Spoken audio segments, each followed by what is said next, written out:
Thanks. As I say, when I'm doing this, I'm going to use my full voice to get to the back of the room. There's lots of you in here. I really need you not to be talking. I will be lecturing to you, taking you through stuff.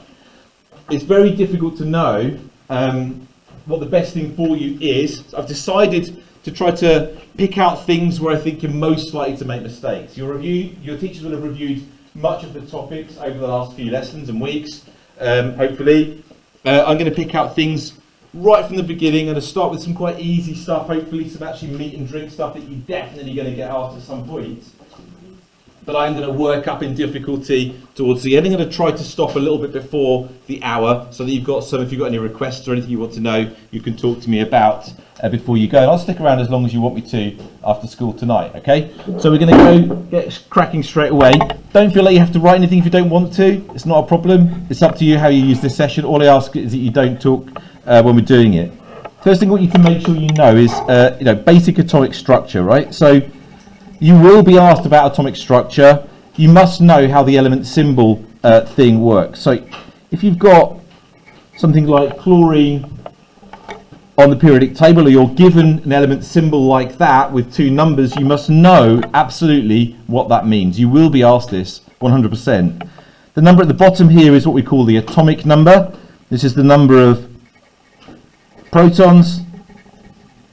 And the top number is what we call the mass number, which is the particles which have mass, which is protons plus neutrons, right? So we can work out that there are 35 take away 17 neutrons. So 17 protons, 18 neutrons. And we need to know, don't we, where they are.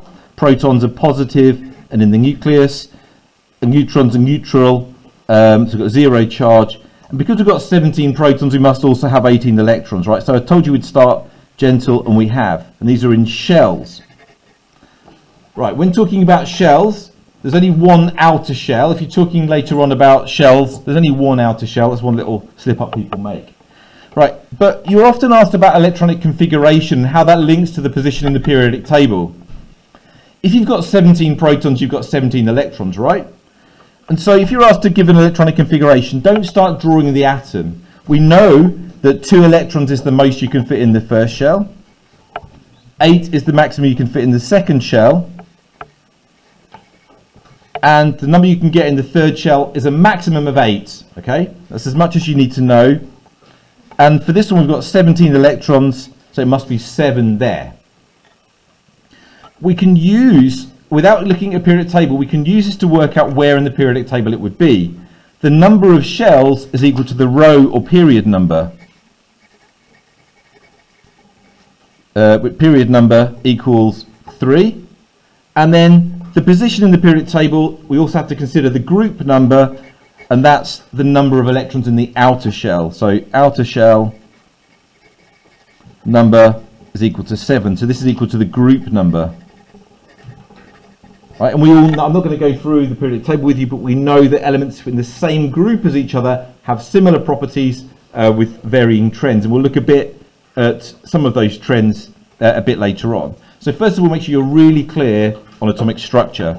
We need to know the order of discovery of the particles as well. The first one to be discovered was the electrons. So electrons were first, and that was by, you won't need to know the name of him, but you might remember J.J. Thomson. Then later on, protons were discovered, and finally, and you do need to know the name of Chadwick, he discovered the neutrons. So Chadwick was neutrons. Very briefly, you're going to be covering this in physics as well, so I really don't want to spend too long on it. But the idea of the history of the atom is a very common question for them to go with. So initially people thought there were these things called atoms, just balls of matter, but didn't know more than that. Eventually people said, well, hang on, maybe there's different types of atom, and that's what we often call the Dalton model, and he sort of drew pictures on them like that. Just as Dalton said there are atoms, but there's different types, like carbon or hydrogen or whatever. Then J.J. Thomson came along and went, hang on, there's these things called electrons. So he said, well, if there's electrons, there must be something positive. So he said, how about this thing called a sphere of kind of positive charge, vague positive charge throughout this whole structure, but there were electrons dotted in amongst it, dot of electrons in there. So So that's what we call the plum pudding model. And the plum pudding, the plums they're meant to be representing the electrons. But then came the big one, the big 4 marker. Rutherford came along and identified, using the Rutherford scattering study, which you've studied, I'm sure, and I'm not going to go into in detail. But the key thing about that, you know, those alpha particles, positively charged radiation, helium nuclei, smashed towards the gold leaf. And some of those, a very small number of them, reflected back. The key point you need to know is that showed that it had a tiny nucleus. The atom had a tiny nucleus, and that the nucleus was positive. 2 marks for that, really. So, tiny nucleus, and positive nucleus. Finally, well, after that, I should say, there was the Bohr model, which is where he started to suggest there were different shells of different energies, and that you fill by filling electrons in the first shell first, and then outer shells filled later on because they're higher in energy. And then eventually good old Chadwick came along and discovered the neutron was part of the nucleus as well as the proton, right? So that's the basic history of it. Make sure you're aware of that because it's very common that's asked, okay? Right. On terms of atomic structure, that's kind of all I wanted to mention. That's the basics and a few things that people often slip up on. I think this is often very vague knowledge. Make sure you're clear on the Rutherford scattering model, if anything. Okay. Alrighty. Brief history of the periodic table. So let me start off going backwards in time. So the modern periodic table, you know really well because you've spent most of your time over the last couple of years studying it. It looks a bit like that. In fact, probably better if I just show you one. The modern periodic table looks like that, right?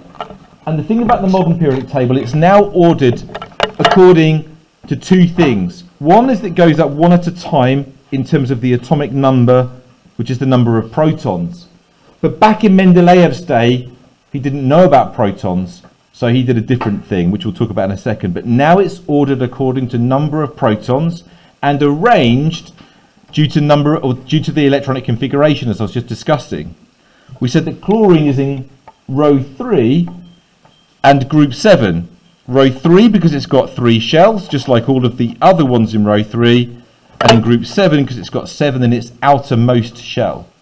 You could say that about any of them. So calcium down here, it's got 4 shells, and it's got 2 in its outer shell. You don't need to work through electronic configuration 2882. You can do it just by looking at the periodic table.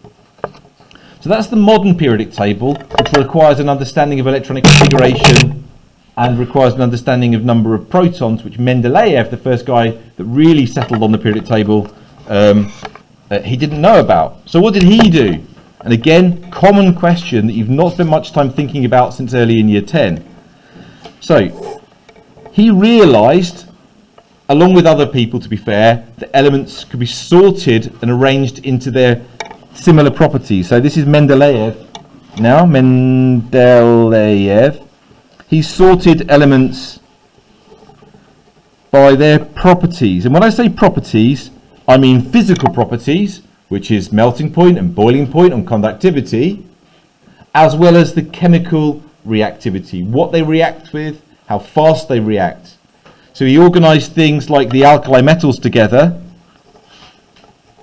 and he organised things like the halogens together, chlorine and bromine and iodine, for example. He didn't know about atomic number, as I've said already, but they did know about atomic weight. Atomic weight is not a term we use these days, but it's the term we have to refer to if we're talking about Mendeleev's periodic table. In 2019, in this school, when that question about atomic weight came out, one person in the year group said atomic weight. If it's Mendeleev, we'd say atomic weight. Everyone else, for modern periodic table, we say atomic number. All right? Okay, for how it's organised. A few little details about that, what I don't want to spend too long on, but it's worth you being aware of, is that Mendeleev didn't know about all of the elements, and so there were gaps in the periodic table. That was his genius. rather than forcing the elements that he had and said, well, this must be all the elements, and rather than forcing them into a table, he suggested, aha, I think there's a gap somewhere. He suggested that there was an element that had a mass, so he didn't know about germanium, and there was a gap with something with a weight between gallium and arsenic between 70 and 75, which is roughly the atomic weight, but that had properties similar to carbon and silicon and tin. And it wasn't until later, after he suggested his periodic table, that people discovered germanium and realised that he was a genius, and it kind of pieced it all together. So there were gaps in his periodic table for elements that weren't discovered, and that's kind of an important thing. A bit of a fine detail I'll point out now as well to you is that some of the elements in the periodic table, if you try to order by atomic mass, or as he would have said, atomic weight, they would have been the wrong way round. So tellurium and iodine is a good example. Look, they go down there, and he put that down to them getting the atomic weights wrong. He decided to organise by property as a priority. Right, enough of that. I'm going to encourage you, I'm not going to do this, but I'm going to encourage you to just remember how to do relative atomic mass calculations of different isotopes. So I'm just going to remind you of the calculation, but I'm not going to do any practice one. So the percentage, folks, thank you. Percentage of isotope 1 times the mass of isotope 1,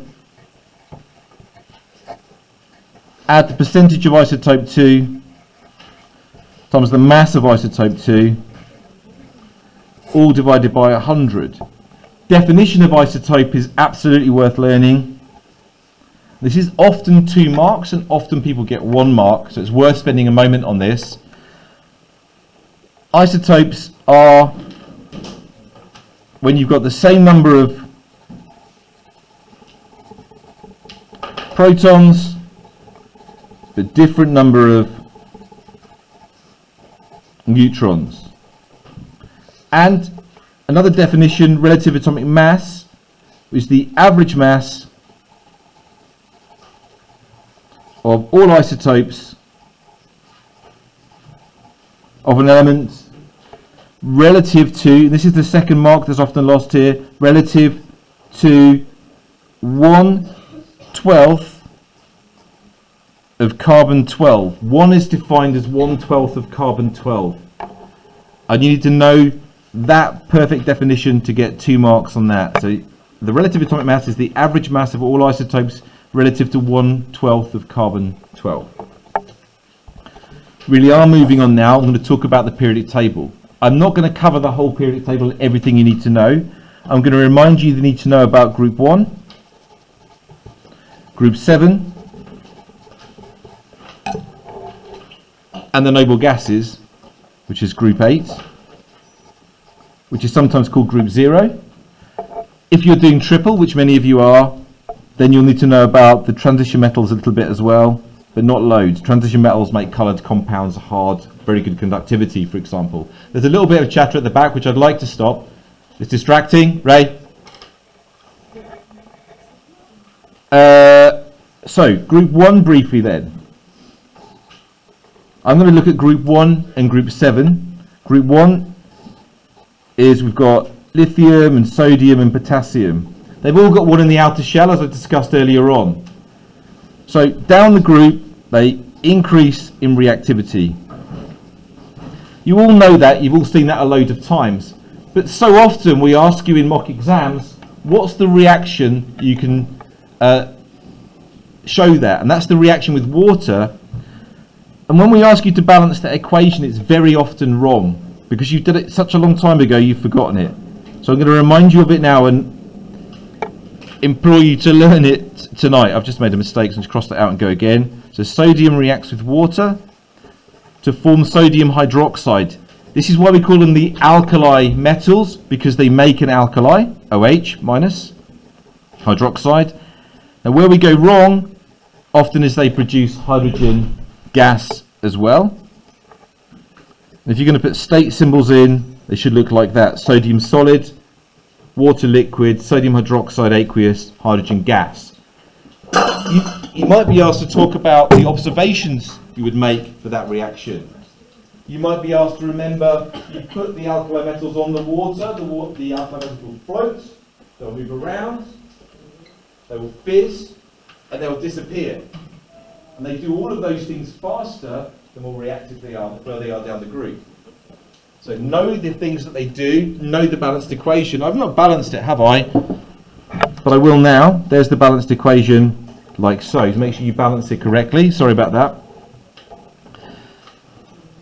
But we need to know why they react faster down the group. I'd encourage you again, please, to stop talking. It's really distracting for me. I'm trying to think about everything I want to cover.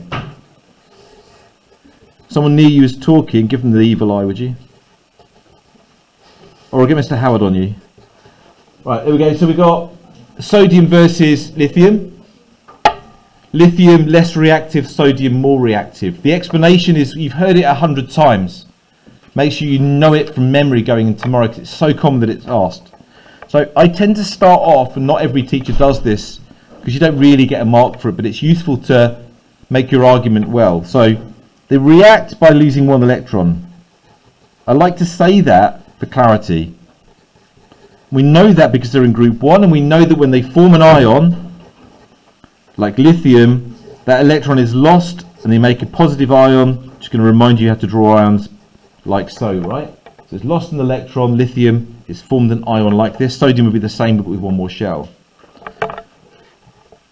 And that electron is lost from the outermost shell, and they always end up with a full outer shell, stuff we know, I think. So why does sodium lose its electron more easily?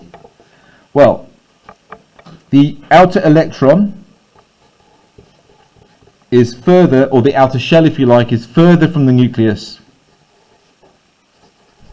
But why not say, let's remind the examiner we know what we're talking about, and say that it's a positively charged nucleus.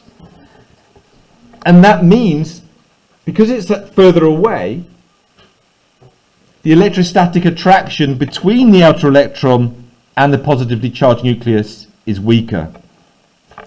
So, electrostatic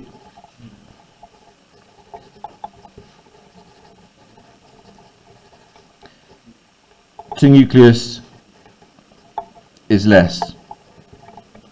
So it's lost more easily. That's a very, very common mark, I would say.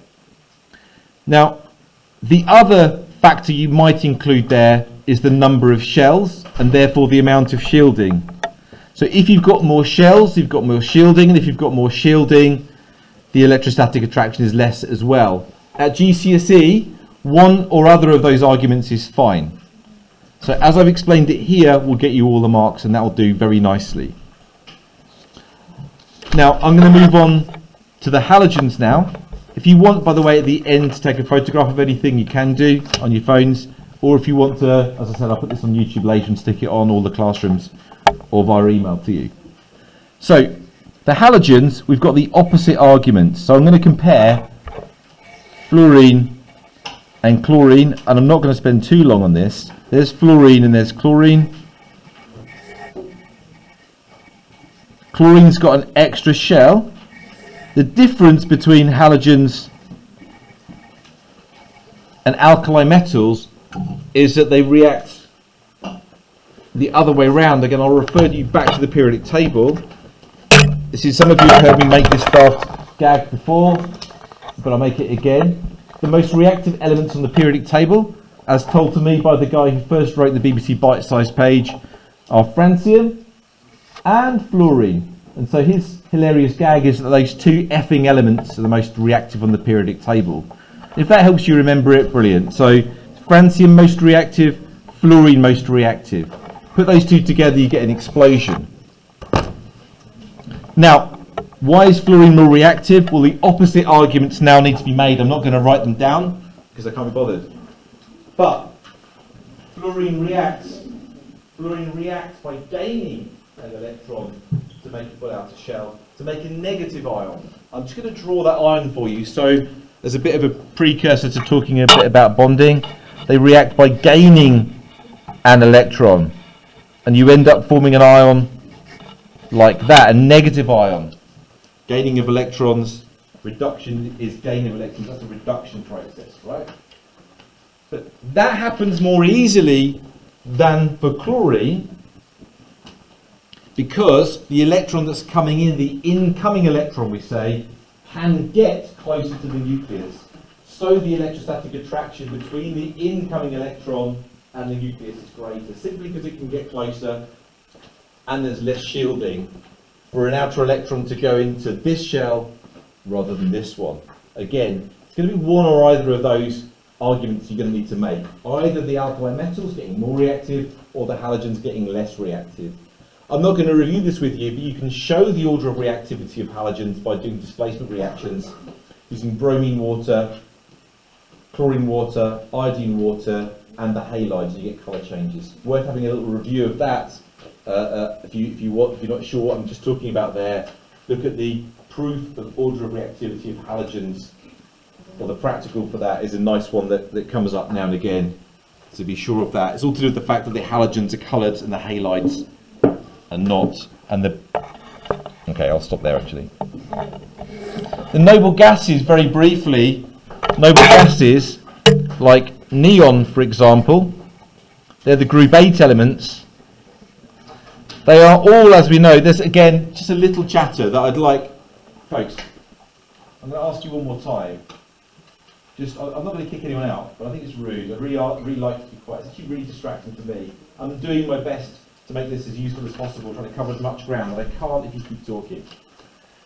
Alkali metals like neon, helium, argon, they're all unreactive because they've got full outer shells. If you want to layer up that argument a bit more, possibly worth an extra mark, is by saying they therefore do not easily lose or gain electrons. I've seen that in mark schemes before. They do not easily lose or gain electrons. There's nowhere for the electron to go that will fill another shell, and it's not easy to take an electron away from a full outer shell because it's already quite close to the nucleus. So it does not easily lose or gain electrons. Will get you the mark there. The extra mark. Full outer shell. Right. And as I said, for the triple students amongst you, look out for questions around, which one of these would be coloured, be a transition metal coloured, it'll be a transition metal compound. So those ones in the middle of the periodic table there, they're coloured. We don't need to know why until year 13, okay? Right. Let's do a whistle-stop tour of bonding, okay? Whistle-stop tour of bonding. We're doing okay. So, I'm going to approach this slightly differently to perhaps what you've had before. I'm going to try to take it from a slightly different angle. And those in my class, I did this basically with you today, so I apologise for repetition, but I think this is important. I want you to think of bonding in terms of whether, first of all, it's giant or simple. Giant or simple. So, giant, giant, giant, and simple. There are 3 types of bonding that are giant, and there's 1 type of bonding that's simple. All of the giant structures have some similarities with their properties. The simple structures have quite different properties, and I want you to be clear about which are giant and which are simple. So, you've been taught, I'm sure, about ionic bonding, but really many chemists call it giant ionic, and I would. Giant ionic bonding. Ionic bonding can only be giant. Also, you've been taught about giant, in fact I'm going to put metallic here. Metallic bonding is, you've possibly just been taught it as metallic bonding, possibly as giant metallic bonding. But it's a giant structure anyway. So if you're asked to talk about or describe the structure of a metal or an ionic compound, say the word giant, use the word lattice, use the word 3-dimensional structure, use the word, anyway, enough. And then giant covalent is the other one you've learnt about. And I'll do examples of these in a moment.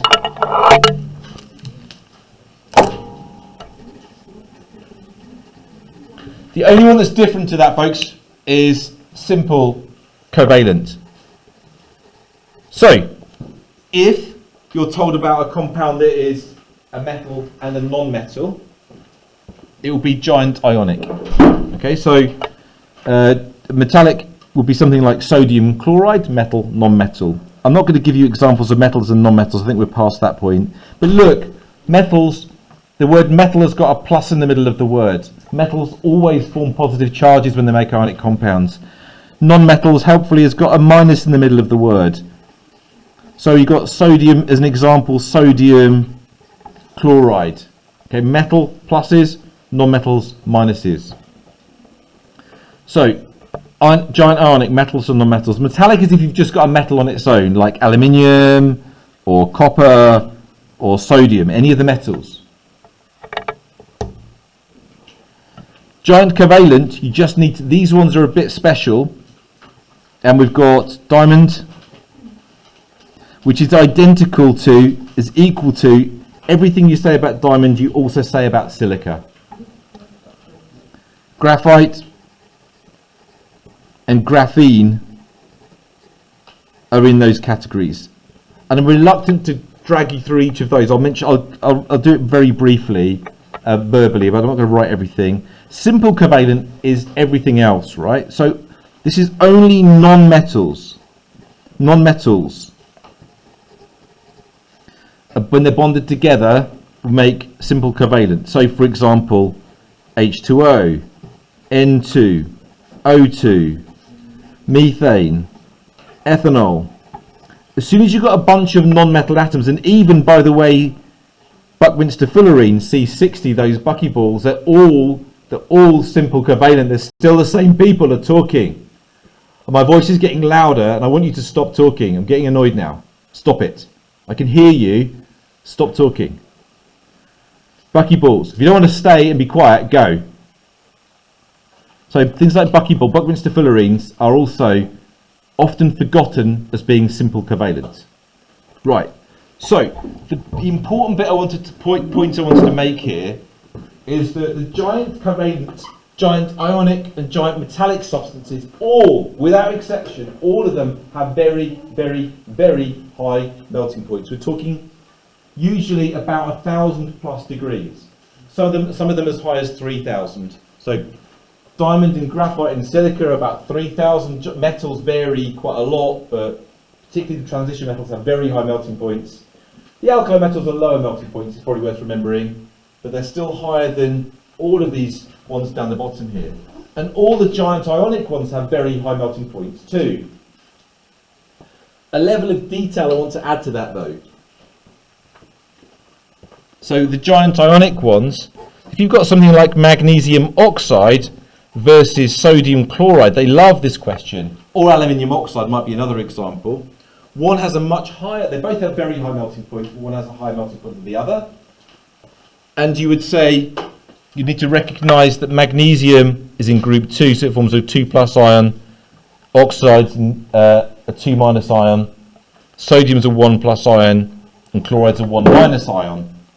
So the attraction between the 2+ and 2- ion is much stronger than the attraction between the 1+ and 1- ion. Okay, so magnesium oxide's got a very, very, very high melting point. Sodium chloride is merely 700-800 degrees, something like that, so just quite high. So anyway, all high melting point. The ones at the bottom here, the simple ones, all have low melting points, very low in comparison, very, very low. So down to -200 degrees, -180 degrees, 100 degrees, well below 0, 70 degrees. Very low melting points. We're talking hundreds of degrees difference. So they haven't got strong bonds that break. You do not break the bonds when you boil water. You break, remember, intermolecular forces. Intermolecular forces. Those intermolecular forces are very weak. They don't require much energy to break. You would say that in the exam. They're weak and require little energy to break. They do vary a bit. If you've got a slightly bigger molecule, the intermolecular forces are slightly bigger.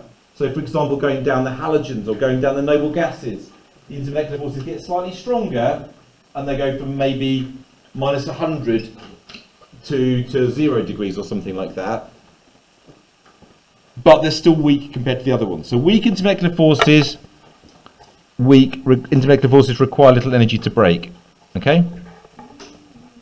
There are some other details which I really don't want to spend too much time on today, but I'd encourage you to spend more time on bonding after this. This is the bit that I think you're going to screw up on, if anything. You know though, and again if you're reviewing this later on or practicing later on, make sure you know about the conductivity. We know metals conduct, you were taught that at junior school, electrons flowing, right? Electrons flow in metals, for goodness sake, get that right. We know, hopefully also, that giant ionic compounds don't conduct when solid. And there's no electrons that can flow in them, but you don't mention electrons, do we? Because these are ionic compounds we're talking about. And so you'd have in your head that lattice that your teacher, I'm sure, has held up and shown you. And it's the ions that would need to flow for an ionic compound to conduct. So they don't conduct unless you melt them or dissolve them in water. If you melt an ionic compound, or you dissolve it in water, the ionic bonds break and the ions can then flow. Just as Mr. Bundock walks in, he's reminded me to say something sort of physicsy. Metallic bonding, metals conduct because the electrons... Mr. Bundock, finish the sentence. Metals conduct because electrons can flow. And electrons flow through the structure. Not whoever says throughout in your mark loses the mark. Okay, sorry, back to me. He knows, he's just messing around. Shh. All right, I'll do. The electrons flow through the metal, not throughout. If it's throughout, you kind of imply they're moving randomly. Electrons flow through the structure, through the metal, carrying the current. 1 mark for electrons flowing, 1 mark for through the structure, 1 mark for carrying the current. 3 marks for such an easy question. That equally applies to graphite and graphene. Graphite and graphene also conduct due to electrons flowing. The reasons for that I'm not going to discuss today. By all means, look up the structure of graphite and graphene if you don't know them, remembering, of course, that graphite's layered and the electrons flow. Right. Melting point we've done, conductivity, I'm encouraging you to learn. Simple covalent don't conduct either. There are no free electrons, there are no ions. They do not conduct. Low melting points, weak intermolecular forces. That's it. Bonding is the most important topic you can get your heads around, if anything, tonight. Right. Okay. So, we're doing all right actually. So at this point I was kind of unsure about what to focus on. So I'm gonna give you a vote now, okay? So I'm gonna give you a vote of acids or redox electrolysis stuff or some quantitative chemistry.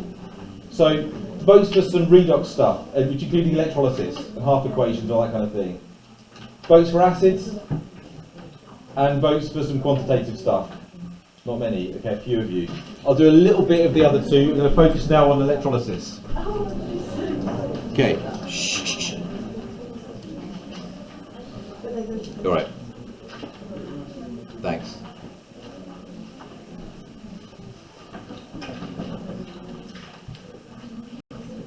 Thanks. Yeah, we're just going to wait. I'm going to wait. Good. All right. So the chemical changes topic is split into two. It's split into the acid section and it's split into the kind of redox section.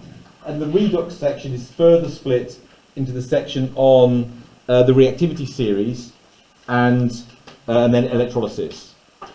Now, it's worth mentioning a little bit about the first bits of the reactivity series. There's some important points there which are quite useful to remember. So, with regard to the reactivity series stuff, reactivity series, worth remembering, and this is a fairly basic point I suppose, but you've got the reactivity series which you don't really need to memorise, although some people will tell you do. We've got things like potassium at the top, and sodium and lithium and magnesium, and then we've got hydrogen. We've got other ones in there as well, but hydrogen, we've got copper in there, we've got carbon somewhere there, and we've got the likes of silver and gold down the bottom, right? So we've got this reactivity series, something like that. You're familiar with the reactivity of the alkali metals. You know that magnesium reacts with acid because you've seen that done 100 times. And you know we've got iron in there somewhere as well. Iron's down here somewhere as well, isn't it? God, I've done something wrong there. Doesn't matter, I'll leave that out. So the point I want to make really is that more reactive elements displace less reactive elements from compounds. And that's important when talking about extraction of metals. So the really good example I'll cover is, in fact, I'm going to do it as a word equation. The iron oxide, we can extract iron from iron oxide using carbon, because carbon is higher on the reactivity series than iron. Okay, so phones away, folks, please. If you do that reaction, the iron gets displaced by the carbon, so we get carbon dioxide. And again, this is a little slip that people often make, and we get iron. So that's a lot of the stuff on reactivity series. Just the more reactive element displaces the less reactive one from a compound. Those reactions, a layer above that, is that displacement reactions are always exothermic, which that's often forgotten, I would say.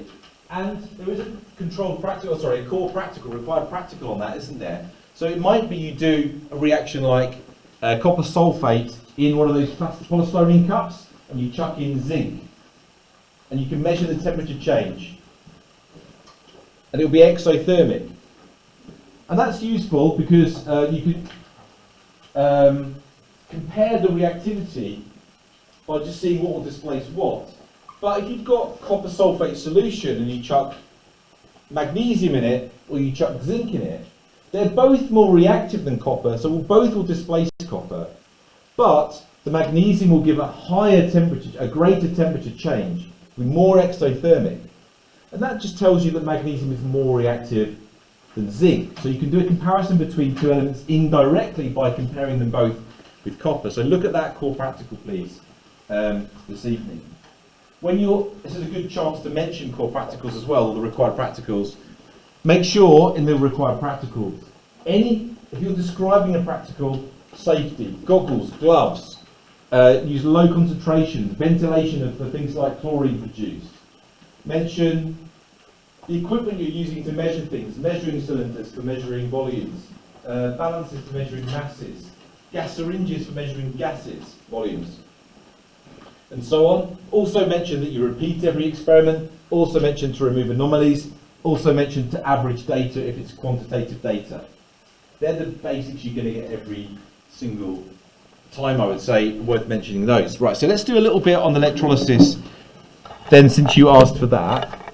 And I'd say anyone doing foundation won't need to worry about half equations, but electrolysis is an important idea. So,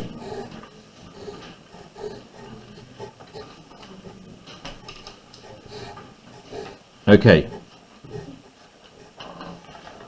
Electrolysis involves keywords electrolyte, which are the ions that can flow.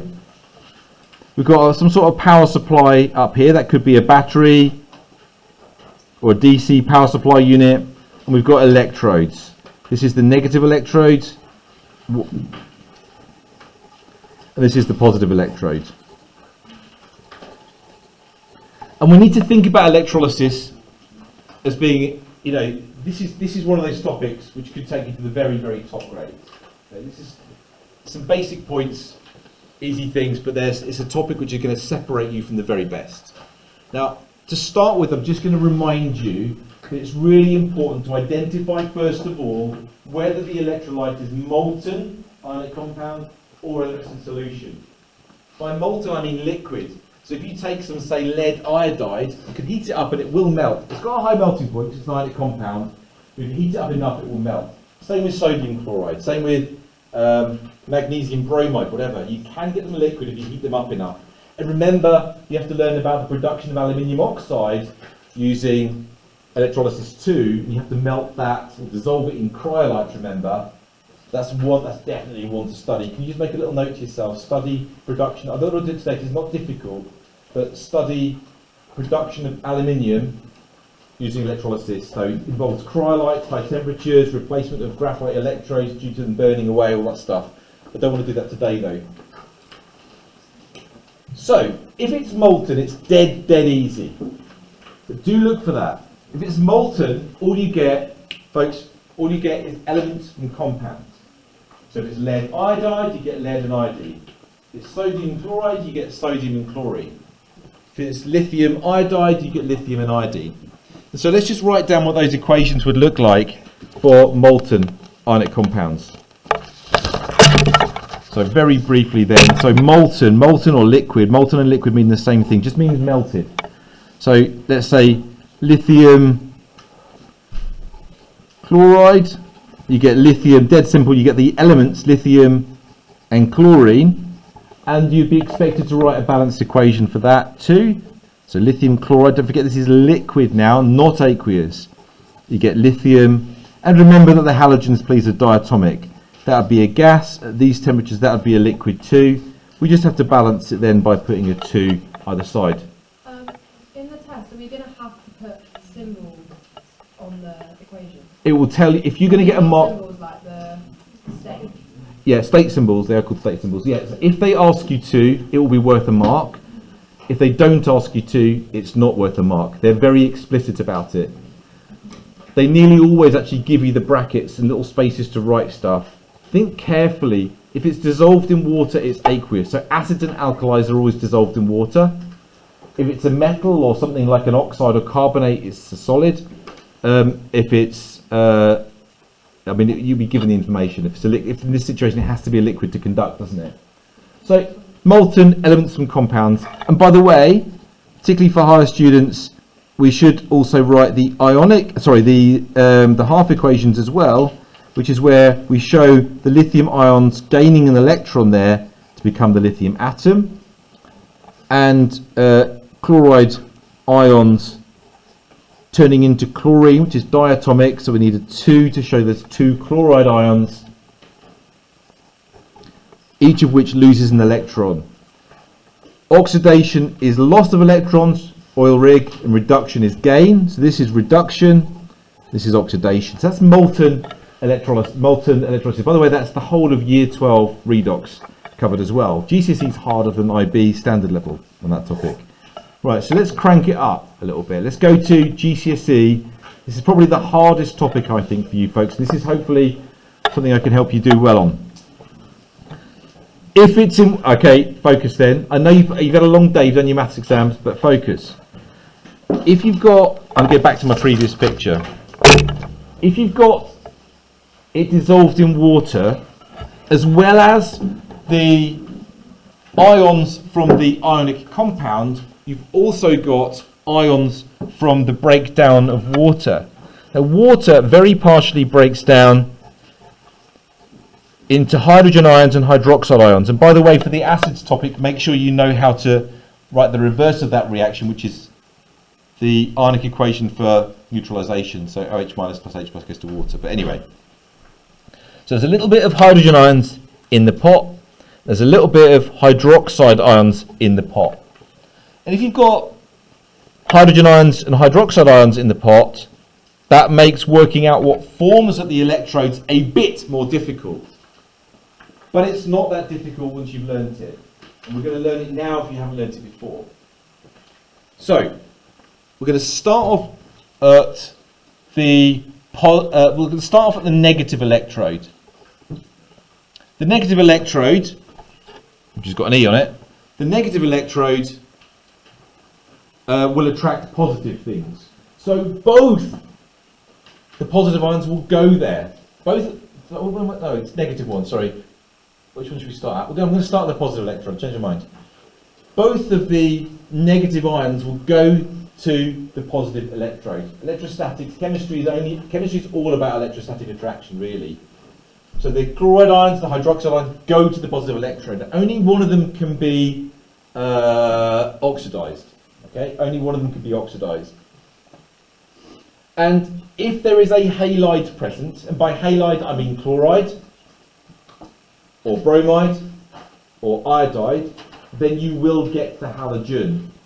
Chlorine, Cl2, bromine, Br2, or iodine, Cl2. If they are not present, and that's when you, for example, might have a nitrate, or a sulfate, or a hydroxide, or anything else, you get oxygen formed. Okay? So let's do a few examples of those together over the page here. So this is the compound. I'm just going to ask for quiet because people are really concentrating hard, including me, and it's really hard if you're chattering. I know you're trying to help each other. This is aqueous. And say we've got lithium chloride, sodium sulfate, silver,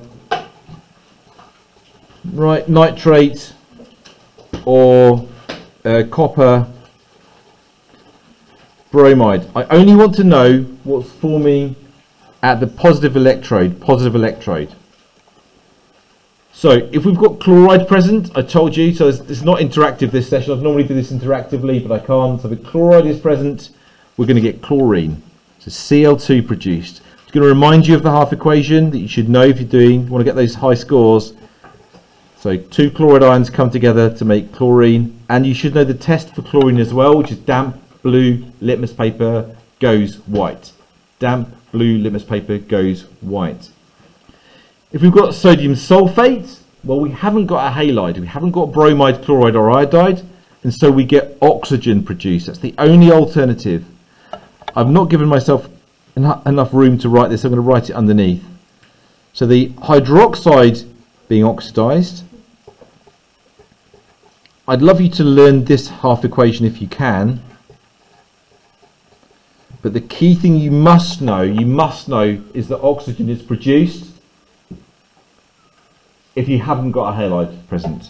And you see that because of fizzing, and you see that because you can test for the oxygen using glowing splint relights. 3 words.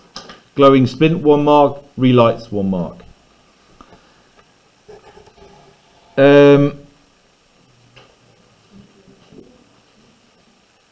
Okay, that's oxidation, by the way. Oxidation.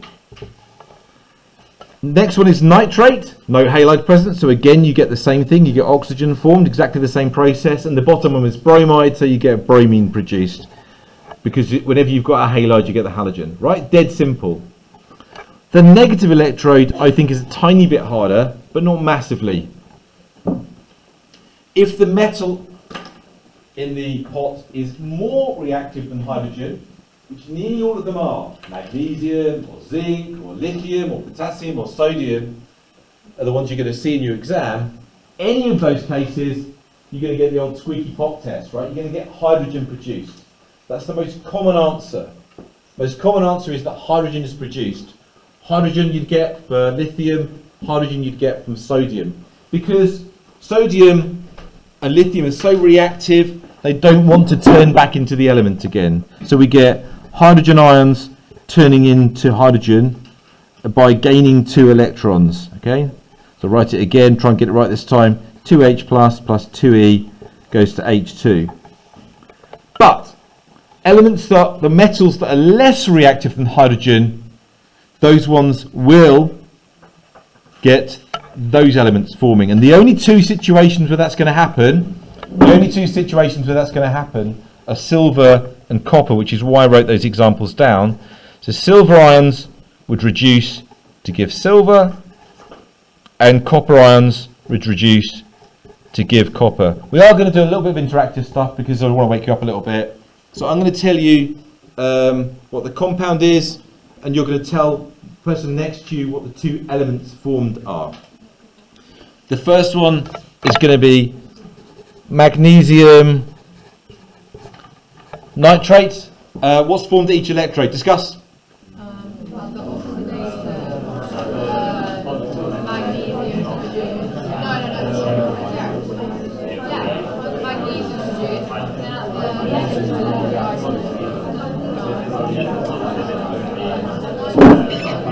3, 2. Wait, no, it's nitrogen then. Hydrogen. So, at the negative electrode then, what's forming in 3, 2, 1, shout it out.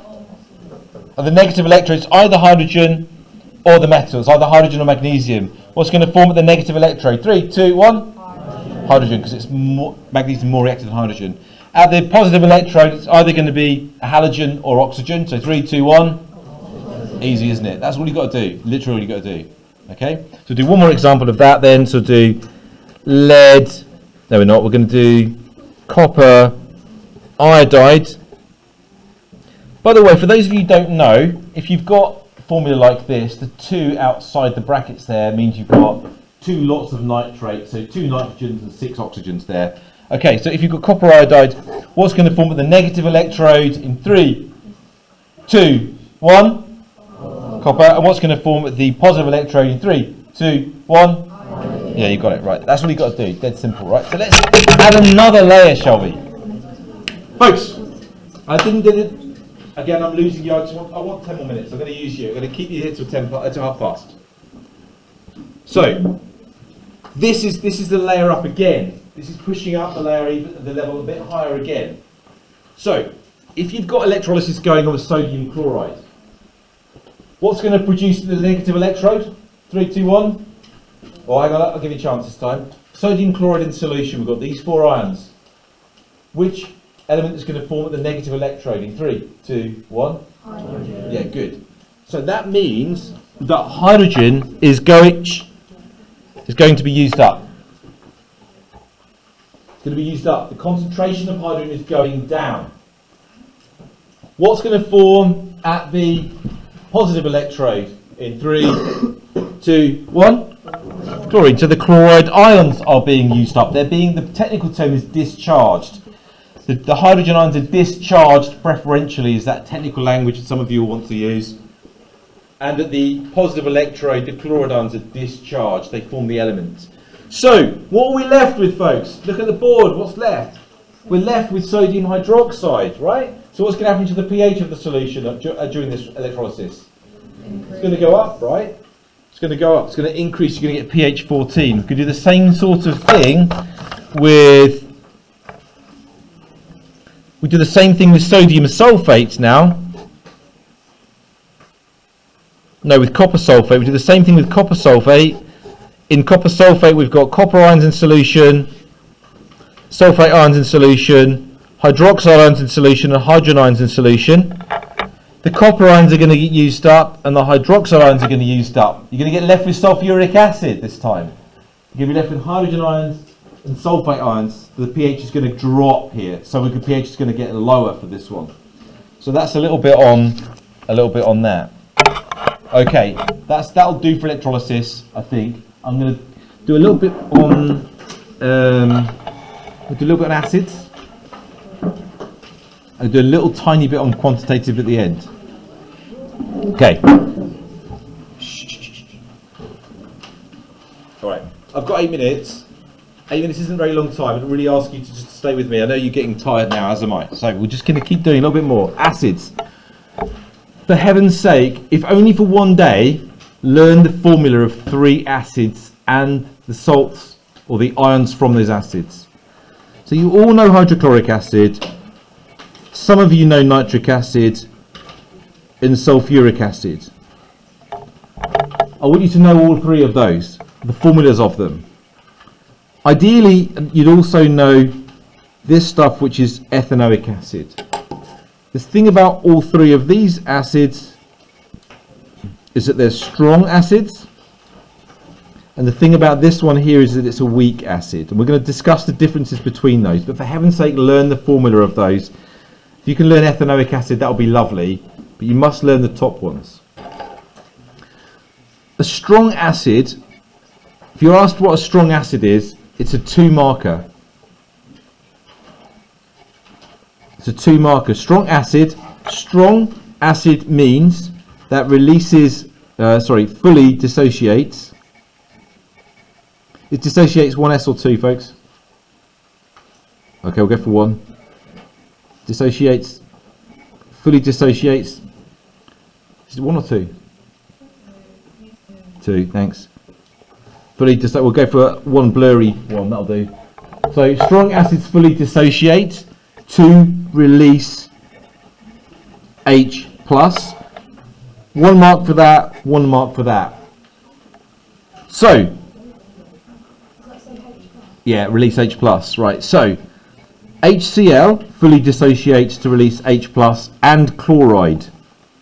Nitric acid fully dissociates to release H plus and nitrate. So you need to learn the formula of nitrate, please.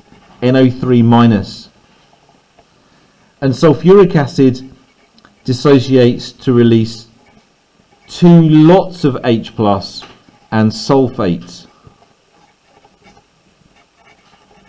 You can spell it the American way or the British way, it doesn't really matter. It takes less ink to use the American way. You're supposed to spell it that way anyway these days. The key thing here is that sulfate is a 2 minus ion, which means that 2 hydrogens have been lost from the sulfuric acid, which means that actually the pH of sulfuric acid is even lower than the pH of hydrochloric and nitric acid because it releases more H plus. So remember that it's diprotic or dibasic, little extra detail there. So when you form salts from those acids, when they react with metal oxides or metal hydroxides or metal carbonates, you make the chloride salt or the nitrate salt or the sulfate salt. Weak acids only partially dissociate. Partially, we'll go for 2 S's this time, dissociate to release. Again, 2 marks, H plus. And that means we get this funky reversible arrow, like so. This equilibrium lies very, very far to the left, at least 99% to the left, but reaches a little tiny bit of H plus, which means the pH is much, much, much higher, around pH 4 or 5, depending on its concentration. This stuff is called the ethanoate ion, if you want to know, ethanoate. So, the reactions of acids I'm not going to do now due to lack of time, but I'm going to encourage you to look at them. Reactions of acids with metal oxides, metal carbonates, sorry about the writing there, metal hydroxides, or even reactive metals like magnesium. Reactive. I would encourage you to look those up. I've got 5 minutes and I don't want to spend this time on these things, but very briefly I'll say it verbally. Salt and water for oxides and hydroxides. Salt and water and carbon dioxide for carbonates. And reactive metals, it's salt and hydrogen.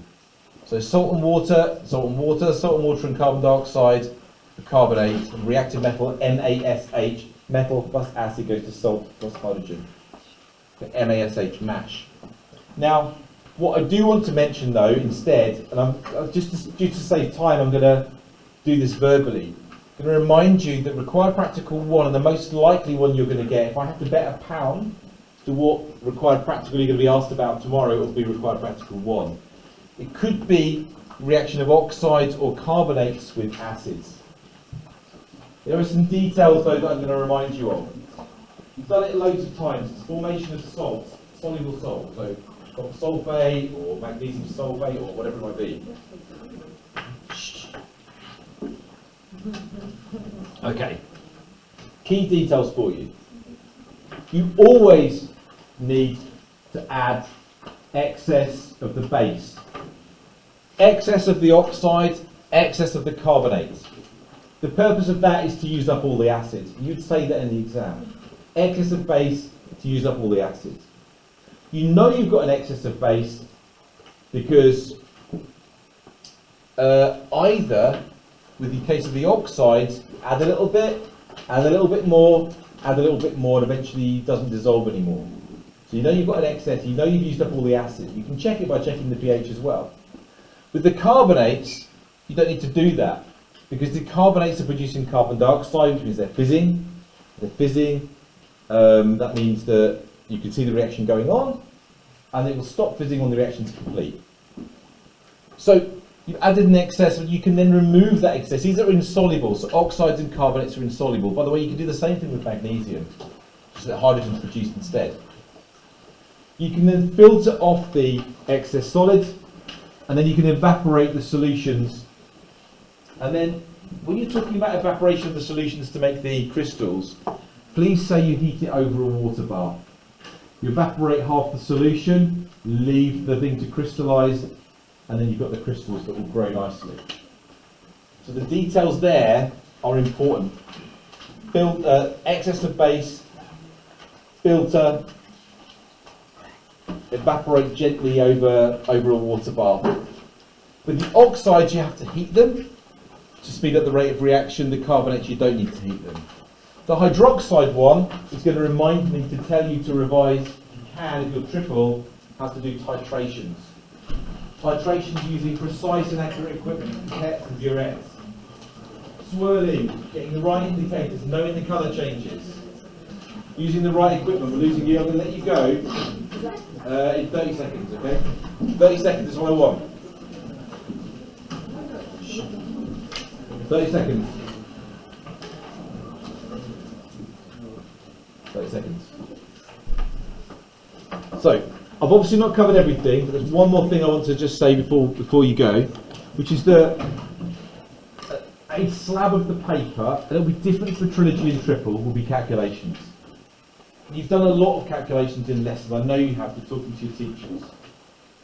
Make sure, please, that you're clear in your working out.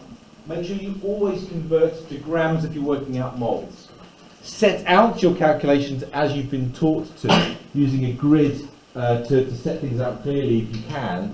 Certainly make it very clear what you're doing and what you're referring to. When you're working out number of moles, if you're triple, it could be mass over MR. It could be volume times concentration, or it could be the volume divided by 24. You've got to be clear which one you're using. You can't just guess. If you're trilogy, it's going to be mass over MR, and that's it. But make sure you know how to do those reacting mass calculations. It's about all I'm going to say on it. If you'd like to spend any time with me on anything else, or on that particular thing, you can do so. Otherwise, you can go. Good luck tomorrow.